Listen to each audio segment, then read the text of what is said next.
to Biblical Unearthing. I am Steve Gartin. In these reports, we will be covering biblical prophecy about the end times, prophetic things that's happening, and some that will happen. While you're at it, don't forget to subscribe, hit that bell for notifications, and share this on your social medias.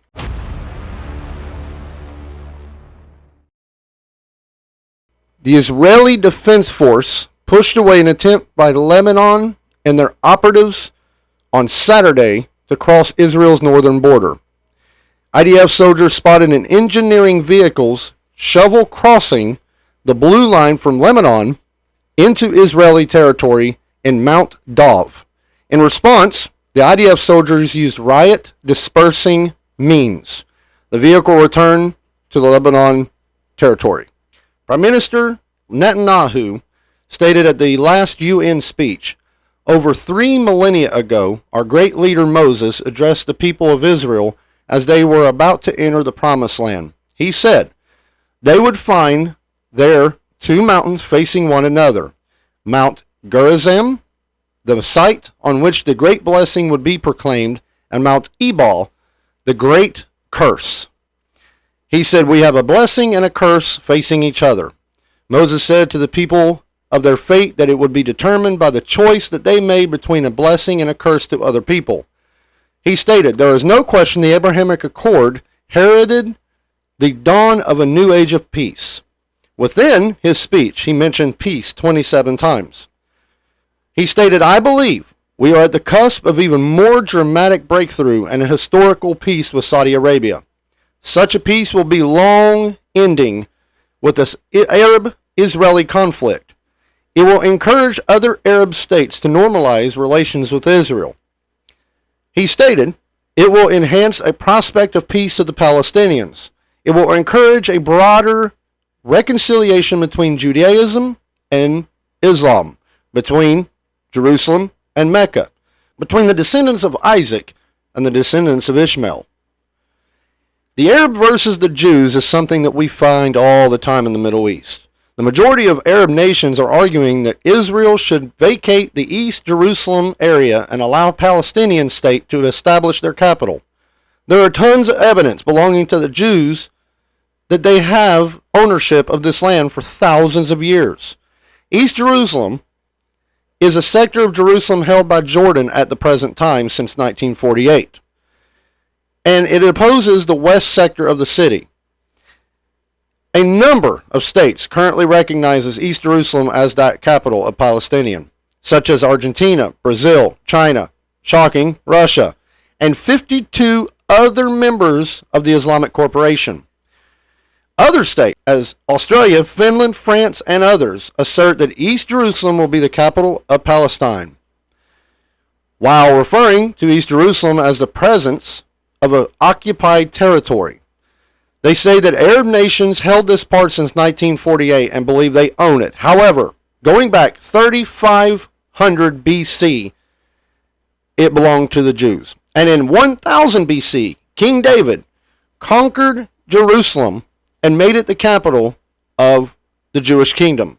East Jerusalem includes the Old City, which is home to many religious sites, in the Abrahamic Accords of the religion of Judaism, Christianity, and Jewish beliefs. It also includes the Temple Mount, known as El Aqsa Mosque, and the Western Wall, the Dome of the Rock, and the Church of the Holy Sepulchre, which is supposed to be the church over where Jesus had been buried. Although there's a debate on that, and the Gartin tomb that is currently having a sign saying he is not here, he is risen.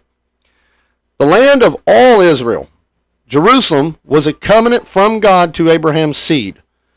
Though some Arabs can trace their line back through Abraham, through Ishmael, it was a promise to the Jewish people. Digital public infrastructure for one earth, one family, and one future. At the G20 leaders meeting in India, under their motto, "One Earth, One Family, One Future." In the new concept Digital Public Infrastructure, or DPI, and the NGO One Future Alliance were launched. These initiatives intend to increase intercontinental connectivity through the database systems that aim a meeting of a Sustainable Development Goals, or SDG. The fusion of the United Nations Agenda 2030 and the World Economic Forum in their fourth industrial revolution. This constitutes the foundation of the tectonic society for social and planetary engineering. It is an envision from 1970 book Between Two Ages. They say, welcome to the new intercontinental economic order. Everything the G20 does is based on the Agenda 2030. The SDG, the G20s, the leaders of the world, 19 of the largest economics commit to accelerating a full and effective implementation of a 2030 agenda of the SDG, to advocate lifestyles and a sustainable development. The latter includes an introduction of social credit system that rewards correct, sustainable behavior. If you're a good person, you get good stuff. If not, you get nothing. They want complete control, as I said on my last newscast. As an expressed of the G20 high principles of the lifestyle of the SDG, leverage data prove and support that this behavior is constitutionally inhumane and complete tyranny.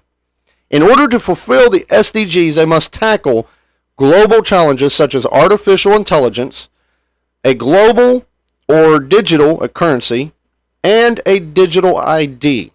To unlock the full potential, they say, of AI, it must share the benefits of the risks that we work together to promote intercontinental cooperation in the governance of AI.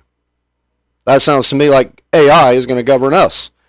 The DPI concepts include, among other things, digital identity, a digital payment, and data sharing mechanics. They're going to share your data. Now notice I said a one earth, one family, one future. This is the agenda of the satanic cults, that we are one with ourselves, that we are God, that we don't need a higher power.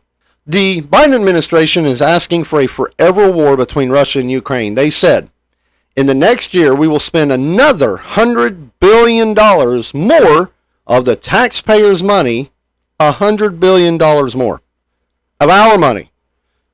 How does that make you feel? Comment below how that makes you feel, that the United States is giving billions and billions of dollars to a foreign country, and we're fighting a war with Russia by proxy. And he's going to give $100 billion more in this year. We have people starving in the streets, people working paycheck to pay bills, and he's giving our money away. The American people needs to stand up, and we need to stop this. The only country that has a credibility here is Russia, and I hate to say that, and y'all don't get mad at me, I'm a patriot.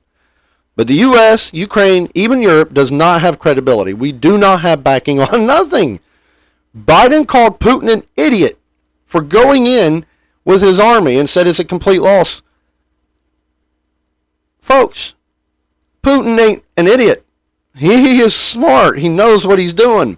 Russia will win this war, mark my words. And this ain't just my words. This is the statistics of every military general in the United States military.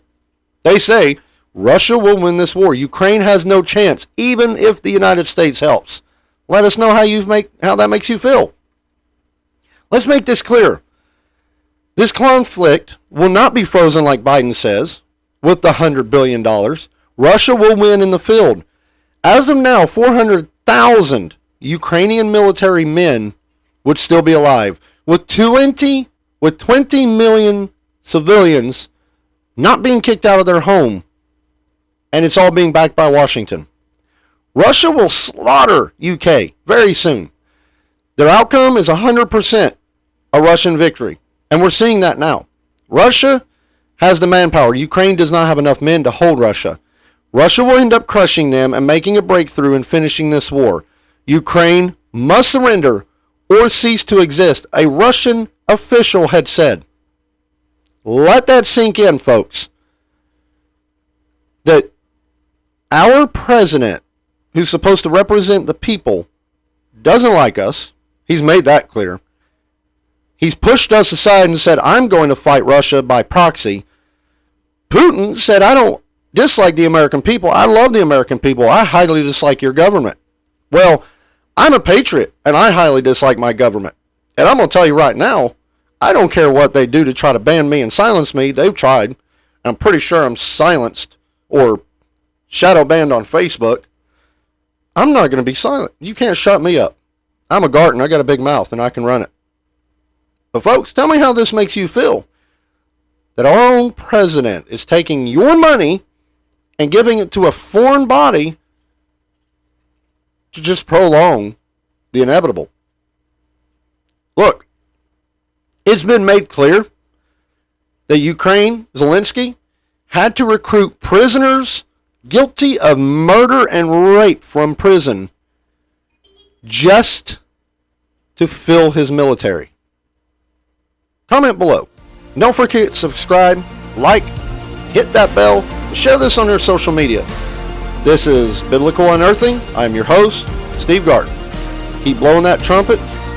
Be read up, prayed up, ready to fly up. And until his coming, God bless you.